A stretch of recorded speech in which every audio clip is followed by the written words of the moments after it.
আপনাদের সবাইকে স্বাগত জানাই। আর আমি অভয় রাজ। আর আপনারা শুনছেন অভয় রাজের ভুতুড়ে পৃথিবী। শ্রোতাদেরকে প্রথমেই জানিয়ে রাখি, যদি কেউ আমার সঙ্গে কল রেকর্ডিংয়ে আসতে চায়, তো আমি পিন কমেন্টে ফোন নাম্বার আর ইমেল আইডি দুটোই অ্যাড করে দেবো। তো আপনারা নিশ্চয়ই যোগাযোগ করতে পারেন। আর শুরু করছি আজকে 25শে জুলাই দুপুর 3টে আমার জীবনের একটা সত্যি ভৌতিক ঘটনা। আশা করছি আপনাদের ভালো লাগবে। তো 2016 সালের ঘটনা এটা। আমি তখন বিটেক করি। সম্রাট বলে আমার এক ভাই থাকে কলকাতায় আমার সাথেই, ফ্ল্যাটে। এটা অ্যাকচুয়ালি ভাইয়েরই রিলেটেড ঘটনা, যেটায় হয়তো আমিও ইনভলভ হয়ে গিয়েছিলাম কিছুটা। তো ঘটনাটা এভাবে শুরু হয়। একদিন সন্ধ্যাবেলায় আমি আর ভাই একটু আড্ডা মারতে বেরোই ফ্ল্যাটের কাছাকাছি, যেরকম প্রতিটা পাড়াতেই থাকে। তো পাড়াতে যখন আমরা চা খাই, তখন হঠাৎ করেই ভাই বলে ওঠে যে আমার এক দিদি আছে, তো দিদির একটু সমস্যা হয়েছে আমার মনে হয়, মানে অ্যাকচুয়ালি ওরই মনে হচ্ছিল। আমি জিনিসটা সম্বন্ধে কিছু তখন জানতাম না। তো ভাই জানায় যে ওর দিদির একটা সমস্যা হচ্ছে। তো আমার অ্যাকচুয়ালি এটাও জানিয়ে রাখি, আমার বাড়ি বিষ্ণুপুর, বাঁকুড়া। তো আমাদের এখানে একটা জাগ্রত, বলতে গেলে সারেশ্বর মন্দির আছে। তো সেখানেই সে ভাই আর কি জানায় যে যদি কোনোভাবে দিদিকে নিয়ে যাওয়া যায়। তো তারপরেই ভাই ও দিদিকে ফোন করে আর জানায় যে বিষ্ণুপুর আসার কথা। তো তারপরে আমাকে রুটটা বোঝানোর জন্য, মানে কিভাবে আসতে হবে সেই নিয়ে যখন আমাকে বোঝানোর জন্যে ফোনটা দেওয়া হয়, তখন আমি ওর দিদির সাথে কথা বলি এবং জানাই যে কিভাবে কি আসতে হবে। তো আসার কথা বলার ঠিক 5 থেকে 10 মিনিট পরেই হঠাৎ করে ওর দিদি বলে ওঠে যে, "তুই কে?" তো দ্যাট ওয়াজ আমার কাছে খুবই শকিং। ফার্স্ট টাইম যার সাথে কথা বলছি, সে যদি ফট করে এই ধরনের কথাবার্তা বলে, খুবই অকওয়ার্ড লাগে, আপনারা বুঝতেই পারছেন। তো তারপরেই সঙ্গে সঙ্গে ভাই আমার কাছ থেকে ফোনটা নিয়ে নেয়। আর ভাইও সেম কথা বলে যে, "তুমি কাকে এসব কথা বলছো?" যেহেতু ভাই আমার, মানে আমাকে একটু, যেহেতু মানে বুঝতেই পারছেন, ভাই হচ্ছে আমার। তো সে ওই জন্যই এরকমভাবে ওর দিদিকে কথাটা বলে। ইনফ্যাক্ট আমাকে শুধুমাত্র নয়, ওর ভাইকেও সেইভাবেই কথা বলে। তো এই দিদির বাড়ি হচ্ছে অ্যাকচুয়ালি আমার ভাইয়ের যেটা মামা বাড়ি, সেই মামা বাড়ির পাশের বাড়ি। ঠিক আছে? তো সেই হিসেবে ওর দিদির সঙ্গে পরিচয়। তো যাই হোক, ওইভাবেই জিনিসটা জানা যায়। তারপরে ভাই ফোনটা কেটে দেয়। ঠিক আছে? ওর দিদি যখন এই ধরনের কথাবার্তা বলে, তখন বোঝা যায় যে না, কিছু তো একটা হয়েছে। নাহলে এতক্ষণ সিম্পল ভাবে কথা বলছিল, "হ্যাঁ, ঠিক আছে, যাবো, কোনরকম কোনো অসুবিধা নেই।" এগুলো সবই মেনে নিয়েছিল। তারপর হঠাৎ করে জিনিসটা কমপ্লিটলি চেঞ্জ হয়ে গেল। তো আই ওয়াজ মানে আমিও খুব awkward ফিল করছিলাম যে এটা কিভাবে হয়? তো যাই হোক, তো তার কিছুদিন পরে আবার একদিন ওর সাথে, মানে তখনো পর্যন্ত স্টিল নাও আমার সঙ্গে ভাই কলকাতাতেই ছিল। তো সেই সময় ওর দিদি কলকাতার দিকে আসে। ঠিক আছে? মানে ওর পিসির বাড়ি আ হচ্ছে কলকাতায়। তো কলকাতায় যখন আসে, তখন আমাদেরকে আবার ফোন করে যে, "কিরে, কেমন আছিস না আছিস?" এমনই একটা ভাব যেন তার কোনো কিছু মনেই নেই। তো হতেই পারে, সেটা আমরা অতটা কিছু মাইন্ড করিনি। তো তখন আবার কথা হয় এবং এর মাঝখানে কি করে, ভাই তার গার্লফ্রেন্ডকে জিনিসগুলো বলে। তো ওর গার্লফ্রেন্ড কিছুটা জিনিসগুলো জানত। মানে ওর গার্লফ্রেন্ডের যেখানে বাড়ি, সেখানে এই ধরনের জিনিসপত্র ঘটে থাকে। তো ওর গার্লফ্রেন্ড বলেছে যে না, কিছু হয়ে আছে বা কিছু এন্টিটি ওনার মধ্যে আছে, এরকম কোনো কিছু জানানো হয়েছে। তো ওর দিদিকে ও ট্রিগার করতে চায় মেইনলি। তো সেই টাইমে আমরা কি করলাম যে অ্যাপ্রক্সিমেটলি 10 o'clock রাত্রেবেলায় ভাই ওর গার্লফ্রেন্ডকে ফোন করেছে আর ওর দিদিকেও ফোন করেছে। সবাই মিলে পর কনফারেন্সে আছে। কনফারেন্সে নেওয়ার পরে জিনিসটা সিম্পল যেরকম কথা হয় সেরকম কথা হচ্ছিল। হতে, হতে ভাইয়ের যে গার্লফ্রেন্ড আছে, সেই গার্লফ্রেন্ড আবার কথাটা তোলে যে, "দিদি, আমাদের এদিকে একটা খুব ভালো ঠাকুরের মন্দির আছে। তাহলে এক কাজ করো, চলো তুমিও আসো, একসাথেই সবাই মিলে যাবো।" সিম্পল, কোনো অসুবিধা নেই। এটা সিম্পলি একটা মানুষকে বলাই যায়। তো হঠাৎ করে বলার পরেই কমপ্লিটলি মানে পার্সনটাই পুরো চেঞ্জ হয়ে গেল। মানে যেরকম মানে খুব জোর মানে অনেকক্ষণ ধরে ছুটলে যেরকম একটা মানুষ হাঁপায়, খুব মোটা মানুষ যদি অনেকক্ষণ ধরে ছোটে যেভাবে হাঁপায় ওরকম ভাবে নিঃশ্বাস ফেলছে, কমপ্লিটলি শকিং। মানে এরকম বলবো, মানে জাস্ট এরকম ভাবে নিঃশ্বাস ফেলছে। আর কমপ্লিটলি ভয়েসটাই চেঞ্জ, মানে নট কমপ্লিটলি বলবো, মানে অনেকটাই চেঞ্জ, মানে ওরকম ভাবে ফট করে কেউ চেঞ্জ হতে পারে না। তো হঠাৎ করেই ওরকম ভাবে ভয়েস পাওয়া গেল, এবং কি রিপ্লাইটা যেটা এলো সেটা তার থেকেও বেশি শকে। রিপ্লাইটা এলো, বেশি বেশি করবি তো যাকে নিয়ে এত ভাবছিস তাকে মেরেই ফেলবো।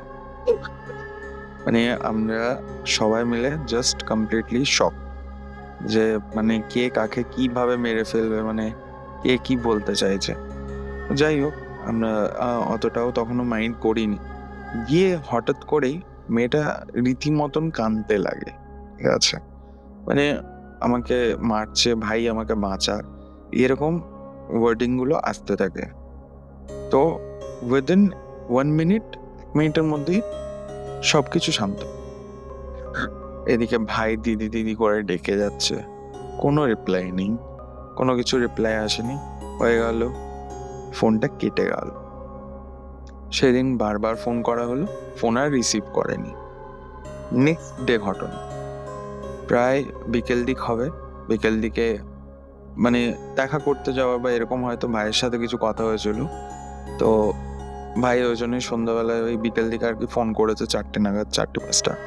তো সেই টাইমে ফোন করে ওর দিদিকেও ফোন করেছে, ওর দিদি ফোনটা ধরেনি। এরপর যেহেতু এরকম একটা ঘটনা ঘটেছে তার আগের দিন রাতে, যার কারণে ভাই অলরেডি খুব টেন্সড ছিল। তো ওর ভাই কি করলো, মানে যখন ফোন করেছে তখন ওর পিসি ফোনটা ধরেছে, কারণ পিসি বা মাসির বাড়ি হয়তো গিয়েছিল, মানে কলকাতায় যখন এসেছিল, তো সেটা হয়তো পিসি বা মাসির বাড়ি হবে। তো পিসি বা মাসি যে ছিল আর কি, সে ফোনটা রিসিভ করেছে এবং তার রিপ্লাই হচ্ছে, হ্যাঁ রে, মানে ওর দিদির নাম দিয়ে বলছে যে ওর কি কিছু হয়েছে।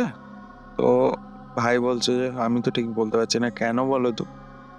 তখন জিনিসটা আরেকটা ঘটনা সামনে আসে, যেটা ওর পিসিরা লক্ষ্য করেছে, যে একটা মানুষ বিরিয়ানি একটাও হয়তো সবাই খেতে পারেন, এটুকু আমি বলতে পারি। কলকাতার বুকে যারা থাকো তারা জানবেই যে বিরিয়ানির যে অ্যামাউন্টটা দেয় সেটা হয়তো পুরোটা একটা মানুষ নাও খেতে পারে। দুটো বিরিয়ানি খেয়েছে, তাও মানে রাক্ষসের মতন, মানে বুঝতে পারছো, পুরো হাত দিয়ে একদম মেখে যেরকম ভাবে একটা নর্মাল মানুষ খায় সেইভাবে নয়, মানে একদমই জাতাভাবে খেয়ে যা। তো সেই জিনিসটা খুব অকওয়ার্ড লেগেছে ওনার, যার কারণে উনি জিনিসটা ওর ভাইকে জানিয়েছে। তারপরে ওই ভাই আবার ওই নিয়ে কথাবার্তা বলে পিসির সঙ্গে, যে আমার মনে হচ্ছে কিছু গন্ডগোল হয়েছে, তো এরকম এরকম ঘটনা কাল রাত্রে ঘটেছিল। তো জাস্ট আমিও জিনিসটা দেখলাম যে এত কিছু বলার পরেও মাসি কোনো রিয়াক্ট, মানে কমপ্লিটলি হবে হয়তো, জানি না, ঠিক বলতে পারছি না, এরকম, ঠিক আছে। তো এরকম হওয়ার পর আমি তো জিনিসটা জাস্ট কিছু, মানে এগুলো এমন কিছু বড় ব্যাপার নয়, আমি তখনও পর্যন্ত অতটা ভাবনা চিন্তাতেই নি। তো তারপরে আমরা দুজনেই, ভাই আর আমি, বিষ্ণুপুর ব্যাক করি প্রায় 3-4 দিন পর। তো তার প্রায় 1-2 সপ্তাহ পেরিয়ে গেছে। তখন হঠাৎ করে আমি ভাইয়ের বাড়ি গেছি, দুপুরে এমনি আড্ডা ফাড্ডা মারতাম। তো ভাইয়ের বাড়ি গেছি, বসে আছি, হঠাৎ করে ভাই বললো যে দিদিকে একবার ফোন করি চল। ঠিক আছে। তো ওর ভাই ফোন করেছে। এবার আমার কাছে তখন যেটা হয় যে ভাইয়ের ফোন থেকে ফোন করেছে, আর আমার ফোন মানে এমনি আছে, মানে দুটো ফোন আছে অ্যাকচুয়ালি, এটাই বলতে চাইছি। তো ভাইয়ের যে ফোনটা আছে সেটায় তখনকার টাইমে ফার্স্ট জিও আসছে, Jio to Jio video calling হয়, ডাইরেক্ট কলিং এ, সেটা অনেকেই হয়তো জেনে থাকবে। তো স্যামসাং এর ফোনে তখন অ্যাভেলেবেল ছিল, তো Jio to Jio video calling direct করেছে। আমি সেখানে কি করেছি জিনিসটা দেখার জন্য, যে আমি আমার ফোনে মানে গুগলে সার্চ করেছি, যে গুগলে গড বলে, তো অনেক ছবি দিয়েছে যেরকম অ্যাজ ইউজুয়াল দেয়। তো একটা ছবি কি করেছি ওই ফোনের সামনাসামনি, মানে ওর ফোনটাকে নিয়ে ব্যাক ক্যামেরা করে ফোনটাকে নিচে নামিয়ে রেখে ঠাকুরের ছবিটা দেখিয়েছি। যেই দেখিয়েছি মেয়েটা ফোনটা কেটে দিয়েছে। এরপরে কি হতে চলেছিল সেটা তো আমিও মানে ধারণার বাইরে, যে এই জিনিসটাও জীবনে আমাকে দেখতে হতে পারে। আমি নিজেই লাইফে শকড ছিলাম। তো ঘটনাটা এইভাবে ঘটে। তারপরেই কিছুক্ষণ পরে উইদিন 1 মিনিট, 1 মিনিটের মধ্যেই আবার ওই নাম্বার থেকে ওর দিদি ফোন করে। কিন্তু টুইস্টটা এইখানে যে একটা ভূত ফোন করেছে। এটাকে কেউ বিশ্বাস করবে? যে এন্টিটিটা ওর মধ্যে আছে, ওই মেয়েটার মধ্যে যে এন্টিটিটা আছে সে ভিডিও কলিং করেছে এবং তার চোখ মুখ এটা যদি সত্যি দেখা হয়, মানে দুর্বল মানুষরা হয়তো হার্ট অ্যাটাকই করে ফেলবে। মানে ইটস ইভেনচুয়ালি যে ওই চোখের সাইজ হয়তো কারো হতে পারে না নর্মালি। আবার এটাও হতে পারে যে কারো ওই রেডনেস ফট করে হয়ে যায় না। সে যখন চোখটা মানে দেখার মত আলাদাই। মানে অ্যাকচুয়ালি কিরকমই বলবো, মানে বড় বড় চোখ একদম ভয়ঙ্কর। তো ওরকম জিনিসটা ঘটে। আমরা জাস্ট কিছু বলার মতন নেই। ফোন করে যেটা রিপ্লাই দেয়, তোরা কি চাইছিস, বেশি বেশি করবি তো মেরে ফেলে দেবো। আমরা আবার জাস্ট সব কাকে মারার কথা বলছো, আমরা এদিক থেকে রিপ্লাই দিয়েছি। মেয়েটা বলে যাকে তোরা এতবার ধরে বাঁচাতে চাইছিস, এতবার ধরে বলছিস, তাকেই মেরে ফেলবো। আমি বলছি কি নিজেকেই নিজে মেরে ফেলবে? বলে হ্যাঁ। তো জাস্ট আমরা তো অবাক। এরপরে মেয়েটা হঠাৎ করে এরকম ভাবে বলতে বলতে শুয়ে পড়েছে, মানে জাস্ট লাইক সেন্সলেস, অজ্ঞান হয়ে গেছে। তো অজ্ঞান হয়ে যাওয়ার পরে আমরা স্টিল নাও তখনও কিন্তু দেখছি হাতে ফোনটাও ওর আছে, ঠিক আছে। তো মানে ভিডিও কলিং এ পুরো জিনিসটা দেখছি এক্স্যাক্টলি যেরকম শুয়ে থেকে যদি শুধু মানে বুকের পোর্শনটা যদি হাওয়ায় ভাসে ঠিক যেরকম মানে লাগবে না, ইন দ্য সেন্স আমরা ওটাই দেখেছি যে শুধু বুকের থেকে পুরো বডিটা হাওয়ায় উঠছে। এটা আমরা লিটারেলি নিজেদের চোখে দেখেছি। ইট ওয়াজ রিয়েলি শকিং। জীবনে আমি ভাবিনি যে এই দৃশ্য চোখে দেখতে পাবো, বা আমার মনে হয় না এরকম কোনো জিমন্যাস্টিক বা মানে যদি আমরা এটাকে আনরিয়েল ভেবে থাকি, তো এরকম কোনো জিমন্যাস্টিক বা কোনো কিছু এই লাইফে এক্সিস্ট করে বলে যে শুধু বডিটা হাওয়ায় ফ্লোট করছে। তো এই দৃশ্য দেখার পরে প্রায় 10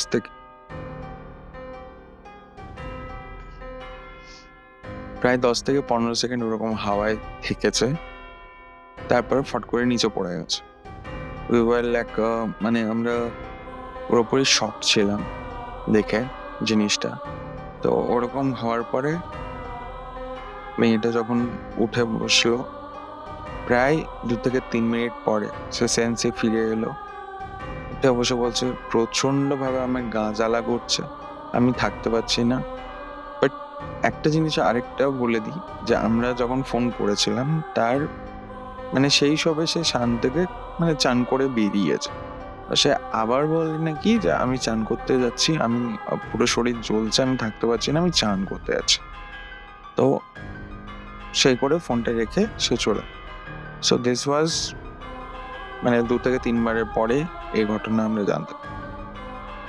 এরপরে আবার একটা নতুন ঘটনা, প্রায় তার 3 থেকে 4 দিন পরে আমার বাড়িতে ভাই তার আরো 2-3টে বন্ধুকে নিয়ে, আমাকে নিয়ে সবাই মিলে আমার ঘরে, মানে ইটস লাইক সেই টাইমে আমাদের মধ্যে ছিল যে আমরা ইয়ার্কি করছি জিনিসগুলোকে নিয়ে, ঠাট্টা মারছি।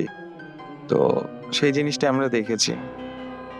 আমরা বলছি তাহলে ভাই এক কাজ করি, সবাই মিলে ভূত দেখবো, ভূত। তো তারপরে আমরা দেখেছি জিনিসটা।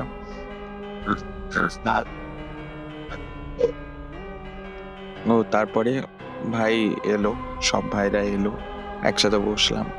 বসে পড়ে সেম জিনিস আমরা আবার ভিডিও কলিং করলাম, দিয়ে পরে একটা ঠাকুরের ছবি দেখালাম।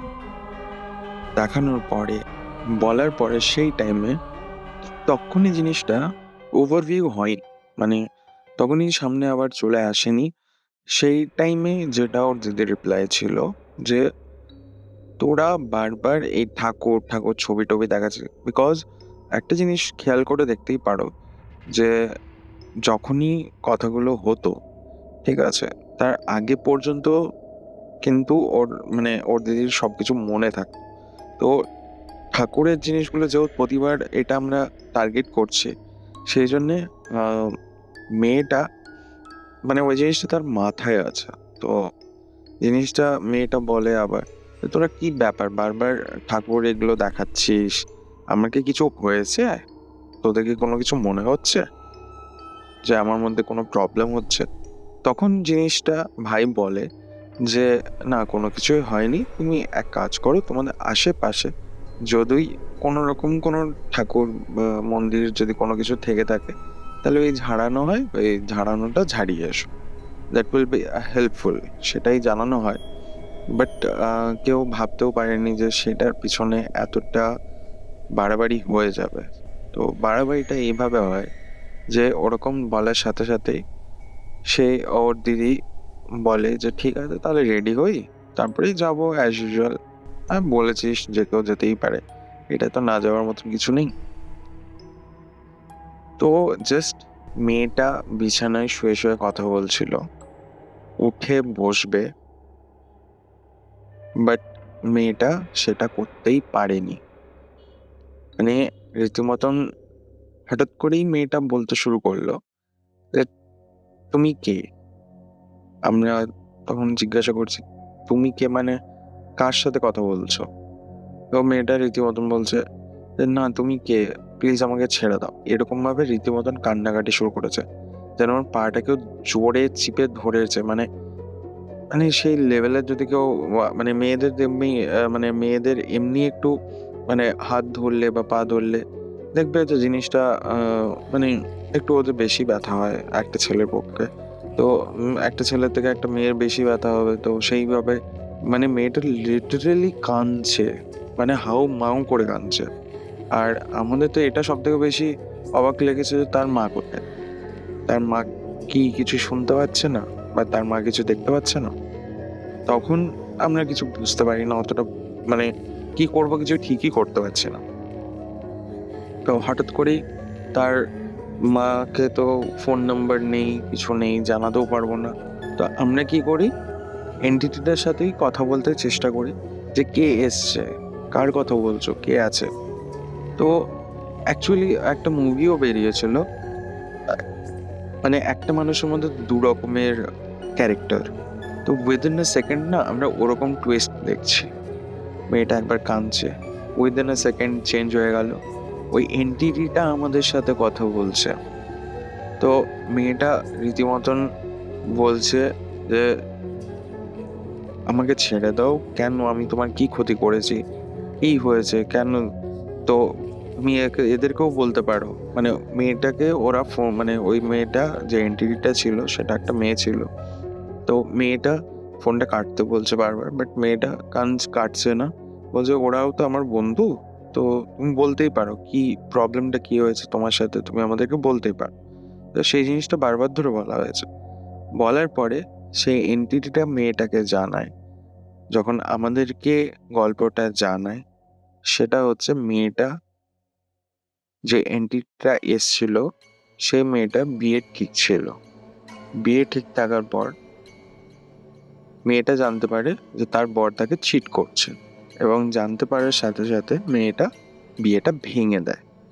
আর তার মানে যার সঙ্গে বিয়ে ঠিক হয়েছিল সেই ছেলেটা তার আরো 3টে বন্ধুকে নিয়ে মেয়েটাকে ভুল বুঝিয়ে ডেকে সে মেয়েটাকে রেপ করে মার্ডার করে দেয়।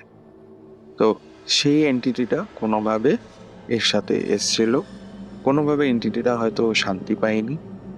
তো মেয়েটা এন্টিটিটা যখন পুরো ব্যাপারটা আমাদের কাছে ওভারকাম হলো, তখন এন্টিটিটা বলল যে আমাকে হেল্প করতে। না, মানে আমাদেরকে যখন জিনিসটা বলেছে আমরা তো টোটালি শক। এরপরে আমরা কি করে এটা হেল্প করতে পারি, কারণ আমরা তো কারোকে চিনি না। তখন এন্টিটিটার সঙ্গেই আমাদেরকে কথা বলতে হয়েছে যে মানে তুমি যাদেরকে খুঁজছো হয়তো তারাও আজকের ডেটে আর বেঁচে নেই।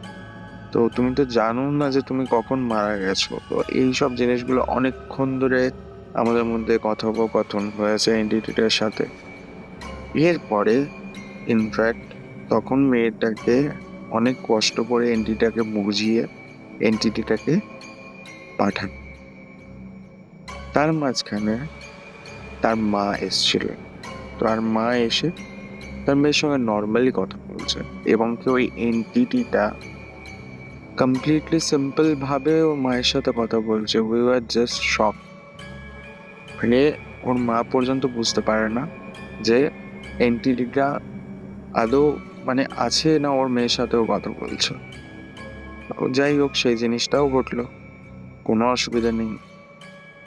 তারপরে ওরকম হবার পরে আমরা অনেকক্ষণ ধরে তারপরে বোঝালাম যে ওকে ছেড়ে দাও, কোনো কিছু লাভ নেই, আমরা কিছু করতে পারবো না। বাট কোনোভাবেই কথা শুনছিল না। তো হঠাৎ করে মেয়েটা মানে সেদিনও হয়তো কোনোরকম কোনো একটা গণেশ পুজো বা কিছু একটা পুজো ছিল, যার কারণে ওর মা কি করেছে গেটের মধ্যে দেখবে গেটের মাঝখানে কিছু না কিছু না লাগিয়ে দেয়, মানে ঝুলানো ঠাকুরের ফুল বা সেই ঘর টাইপের অনেক রকমের লাগায়, বা ঠাকুরের কোনো লকেট যেগুলো দরজার সামনে লাগিয়ে দেয়। তো ওরকম তো ওর মা নিচে ডাকছিল, মেয়েটার মা নিচে ডাকছিল। তো হঠাৎ করে যখনই ডেকেছে ও বলছে, মানে ওই এন্টিটিটা আমাদেরকে বললো যে তোরা দাঁড়া, আমি আসছি। তো উইদিন এ সেকেন্ড আমাদের ফোনটা কেটে মানে 5টা সেকেন্ড হবে কল ব্যাক এসছে। আমরা ফোন নর্মালি যেরকম ধরলাম। তো ধরেছি, বলো কি হয়েছে। তখন সে মেয়েটা কমপ্লিটলি মানে একদম ঠিকঠাক। তখন মেয়েটা বলছে আমার কিছু হয়েছে, কারণ এতক্ষণ ধরে যা কিছু কান্নাকাটি যা কিছু চলছিল, এন্টিটির সাথে কথা হচ্ছিল, তো মানে মেয়েটা সবটাই বুঝতে পেরেছে, সবটাই জানতেও পেরেছে, কারণ মেয়েটা মানে তখন সেন্সে ছিল। তো মেয়েটা তখন বলছে যে আমি এই ঘর থেকে বেরোতে যাচ্ছিলাম আর দরজার সামনে মা ওটা লাগিয়ে রেখেছিল, তো ওইটা আমার বোধহয় মাথায় টেকে গেছে। তো আমি মানে ওইখানেই সেন্সলেস হয়ে গেছিলাম। তো তারপরে আবার উঠে এসে আমাদেরকে কল করেছে যে ওদের সাথে আমি কথা বলছিলাম। তো তারপরে সেই দিনে আবার সেই দিনেই নেক্সট টাইম রাত্রিবেলায় আবার কল করা হয়েছে যে এভরিথিং ইজ ফাইন, ওই এন্টিটিটাকে নিয়ে আর কোনো প্রবলেম নেই। তো আমরা জিনিসটা জাস্ট দেখার জন্য জিজ্ঞাসা করেছিলাম। তো তখন আবার সেই এন্টিটিটা আসে এবং আমাদেরকে জানায়, মানে কথা বলছে নর্মাল, খাওয়া দাওয়া হয়েছে কিনা, খবর না খবর এরকম কথা বলছে। হঠাৎ উইদিন মানে 5-10 মিনিট খুব জোরালো কথা হয়েছে। হঠাৎ করে মেয়েটা বলতে লাগলো আমার খুব ভয় লাগছে, আমার মনে হচ্ছে কেউ এসছে। এরকম ভাবে বলতে বলতে হঠাৎ করে এন্টিটির গলা, কমপ্লিটলি ভয়েস চেঞ্জ, ফোনে কথা বলছে যে তোরা জানিস না, আমি অনেক কিছু জানি, আমি ওর সঙ্গে আজকে নেই, বহুত পুরোনো দিন থেকে আছি। আমি চাই যে মেয়েটা বেঁচে থাকুক। তো আমরা কমপ্লিটলি শক যে মেয়েটা বেঁচে থাকুক মানে। তো আমাদেরকে অনেক কিছু, জানি না আদৌ কতটা সত্যি ঘটনাটা বলেছিল, যে তার বাড়ির লোকই নাকি তাকে মারতে চায়। মানে ইনফ্যাক্ট হবে হয়তো কোনো বাড়ির লোক, তো পুরোটা তো আমাদের কাছে রিভিল করেনি এন্টিটিটা। তো আমরা যখন দেখলাম যে জিনিসটা সত্যি হয়ে উঠছে না ঠিকঠাক, বা আমরা জিনিসটাকে ট্র্যাগল করতে পারছি না, তো তার 1 থেকে 2 দিন পরেই ভাই ওর মামা বাড়ি যায় এবং ওর মা বাপকে সবকিছু জানিয়ে দেওয়া হয়। এবং কি প্রায় মোটামুটি মাস 2-এর মধ্যে মেয়েটা নাকি ঠিক হয়ে যায়, পরে জানতে পারি। ইনফ্যাক্ট তার বোধহয় 3 বছর পর ভাইয়ের সঙ্গে আবার ওই মেয়েটার দেখা হয়েছিল, মানে ওর দিদির। তো ওর দিদি তখন জানায় যে ওরকমভাবে বাড়িতে সব কিছু জানিয়ে দেওয়ার পরে, যেহেতু বাড়ির লোকরা বিশ্বাস করেনি অতটা, তো মেয়েটাকে যখন পুজো টুজো মানে যেরকম ভূত ছাড়ানো বা যা কিছুই যেগুলো আর কি প্রসেস আছে, কোনো তান্ত্রিককে দিয়ে ওরকম প্রসেস করা হচ্ছিল। তো যখন পুজোতে বসেছিল, পুজো কমপ্লিট হয়ে যায়, সব কিছু হয়ে যায়, তারপরে গঙ্গায় যখন ডুব দেয়, ডুব দিয়ে যখন ওঠে, ইনস্ট্যান্ট তার 104 জ্বর। Is it really possible? এটা কি কোনোদিনও সম্ভব হতে পারে? কমেন্টে উত্তরগুলো দিও প্লিজ। তো যাই হোক, সেটাই মেয়েটা জানিয়েছে, এবং অনেক রকমের মাদুলি 4-5টা নাকি এরকম পড়ে আছে, গলায় পড়ে আছে, এবং কি এগুলোকে সারা জীবন তাকে ক্যারি আউট করতে হবে, সেটাই জানিয়েছে। তো ভাইয়ের কাছে জাস্ট শুনেই আমি জিনিসটা পরবর্তীকালে অবাক হলাম। তো এই ছিল আমার সত্য ঘটনা একটা, যেটা আমার জীবনে ঘটেছে। আই হোপ আপনাদের ভালো লাগবে। আর please do like, subscribe. New channel, episode first. আমার লাইফে অনেক রকমের ঘটনা আছে। অ্যাকচুয়ালি এটা আমরা প্যারানর্মাল অ্যাক্টিভিটিতে যা কিছু করে থাকে মানুষজন, হয়তো আমরাও সেরকমই কিছুটা কাজ করেছিলাম, এবং কি আমাদেরকে সেগুলোর জন্য ফেসও করতে হয়েছে অনেক কিছু।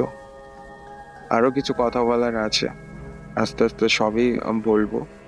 তো যদি কারো কোনো রকমভাবে নিজেদের লাইফের সত্য ঘটনা যদি জানানোর থাকে, আমার পিন কমেন্টে সব রকমের ডিটেলস দেওয়া থাকবে আমাকে কন্ট্যাক্ট করার। আমি আশা করি আপনাদের মধ্যে কন্ট্যাক্ট করা হবে, আর আমাদের পরবর্তী এপিসোডগুলো আসতে থাকবে। তো আপনাদের কোন কোন দিনে এপিসোডগুলো এলে সব থেকে বেস্ট হয়, সেটা আপনারা কমেন্ট ডাউন করবেন। আমার মনে হয় বেটার হবে। আপনাদের মন মতো আমি এপিসোডগুলো বানানোর চেষ্টা করব। Thank you so much.